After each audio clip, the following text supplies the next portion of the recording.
तो चलिए आप सभी के लिए फिर से एक नए वीडियो में आप सभी का स्वागत करता हूं और ये क्वेश्चन आपको एकदम शुरू से अंत तक देखना होगा इस वीडियो को, तभी आपको फ़ायदा होगा। और ये एग्ज़ाम के लिए काफ़ी इंपॉर्टेंट होने वाला है बाबू। टाइम को आपको वेस्ट नहीं करते हैं और सीधा हम क्वेश्चन में चलते हैं।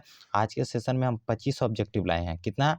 25 ऑब्जेक्टिव है और इस 25 ऑब्जेक्टिव को आपको याद कर जाना है। आपके एग्जाम में 100% ये क्वेश्चन आएगा। चलिए हम स्टार्ट करते हैं। पहला क्वेश्चन है और 25 में से आप सभी लोग कितना सही दिए आप लोग हमें लास्ट में बताइएगा। चलिए पहला क्वेश्चन है कि जर्मन राइन राज्य का निर्माण किसने किया था?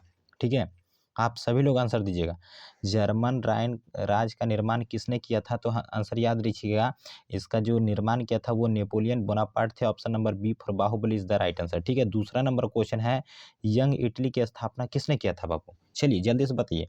यंग इटली की स्थापना गैरिबाल्डी ने किया था। ऑप्शन नंबर बी मेजिनी ने, बिस्मार्क ने या काबूर ने।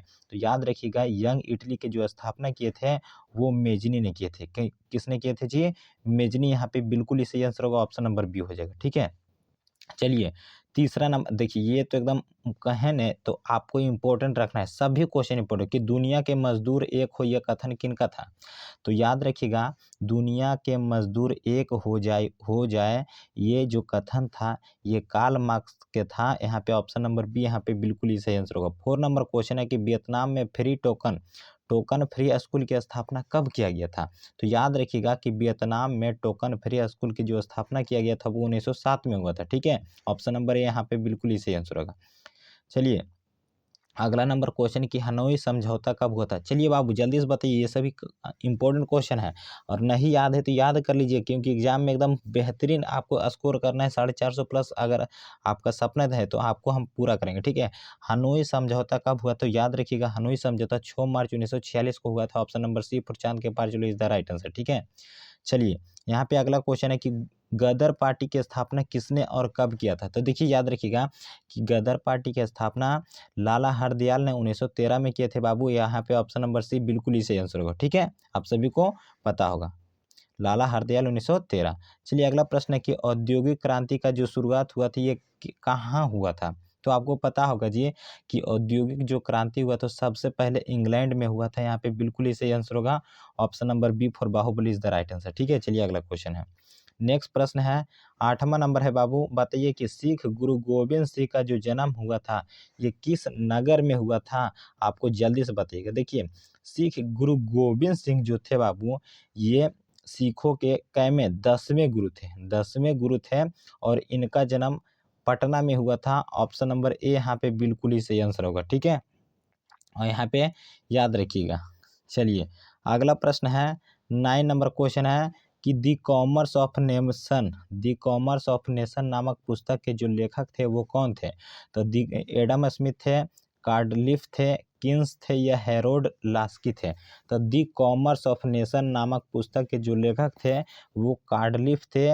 ऑप्शन नंबर बी यहाँ पे कार्डलिफ बिल्कुल ही सही आंसर होगा। ठीक है, चलिए 10 नंबर क्वेश्चन है कि भारत में पहला छापाखाना कहाँ लगाया गया? तो भारत में सबसे पहले जो प्रिंटिंग प्रेस छापाखाना जो आया था वो सबसे पहले गोवा में आया था। कहाँ? गोवा में। गोवा, गोवा की राजधानी पणजी होता है। ठीक है, चलिए याद रखिएगा। अगला प्रश्न है कि अंतर्राष्ट्रीय महिला वर्ष घोषित किया गया, यानी अंतर्राष्ट्रीय महिला वर्ष आपको कब घोषित किया गया था? तो याद रखिएगा ये 1975 को घोषित किया गया था। और अंतर्राष्ट्रीय महिला दिवस कब मनाते हैं? 8 मार्च को मनाते हैं। आप सभी को पता होगा, नहीं पता है तो याद रख लीजिएगा। ठीक है, चलिए अगला प्रश्न है निम्नांकित में से किसे विशेष राज्य का दर्जा प्राप्त है?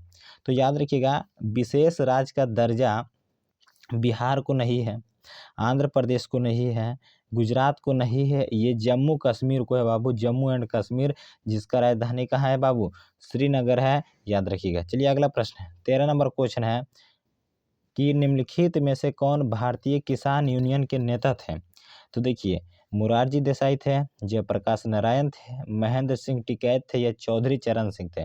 तो आप सभी को पता होगा कि भारतीय किसान यूनियन के जो नेता थे वो महेंद्र सिंह टिकैत थे। कौन थे? महेंद्र सिंह टिकैत। यहाँ पे बिल्कुल ही सही आंसर हो जाएगा। ठीक है, याद रखिएगा।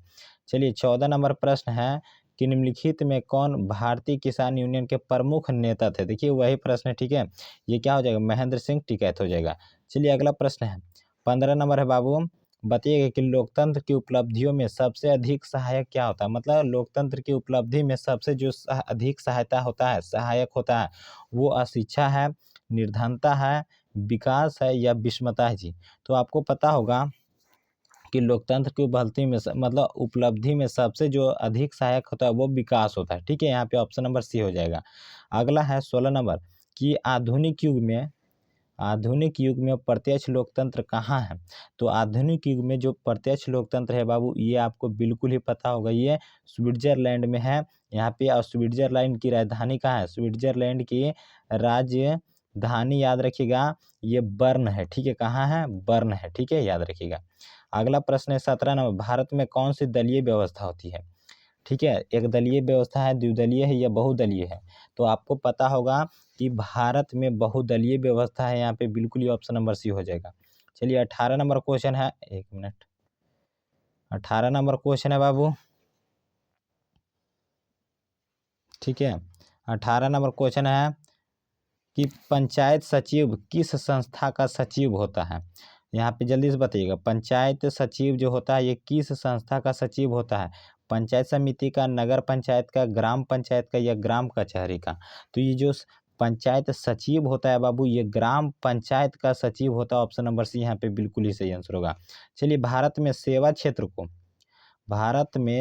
क्षेत्र को सामान्यतः कितने भागों में बांटा जा सकता है? तो देखिए, सेवा जो क्षेत्र होता है बाबू, प्राथमिक क्षेत्र में कृषि को रखा गया है, द्वितीय क्षेत्र में उद्योग को रखा गया और तीसरा में सेवा क्षेत्र को रखा गया, तृतीय में। तो और सेवा क्षेत्र को 2 भागों में बांटा गया है। ठीक है, याद रखिएगा। दूसरा नंबर 20 नंबर क्वेश्चन है कि पूरे भारत में सबसे कम प्रति व्यक्ति आय वाला राज्य कौन है? तो सबसे कम प्रति व्यक्ति आय वाला जो राज्य है अपना बिहार है बाबू। यहाँ पे ऑप्शन नंबर बी हो जाएगा। चलिए, अगला प्रश्न है, और देखिए आंसर देते रहिए, कमेंट करते रहिए, काफ़ी इंपॉर्टेंट ये सभी प्रश्न हैं। तो जितना हो सकता है आप लोग एग्जाम के प्रति एकदम जी जान लगा दीजिए, बेहतरीन अंक लाना है, मेहनत कीजिए। यदि मुद्रा हमारी अर्थव्यवस्था का हृदय नहीं तो रक्त प्रवाह अवश्य है। ये कथन जो था बाबू, ये याद रखिएगा, ये कथन थे ट्रेस्कॉट का ये कथन था। स्वयं सहायता जो समूह होता है, इसमें कितने सदस्य होते हैं? तो स्वयं सहायता समूह में 15 से 20 लोगों का समूह होता है, महिलाओं का। ठीक है, 23 नंबर क्वेश्चन है, कौन सी सेवा गैर सरकारी होती है? ठीक है, तो आपको पता होगा जो सरकारी नहीं है उसे क्या कहेंगे? गैर सरकारी कहेंगे। तो देखिए, वित्त सेवा, सैन्य सेवा, ये सरकारी होता है। रेल सेवा भी सरकारी है। लेकिन मॉल सेवा ये क्या है? सरकारी होता है?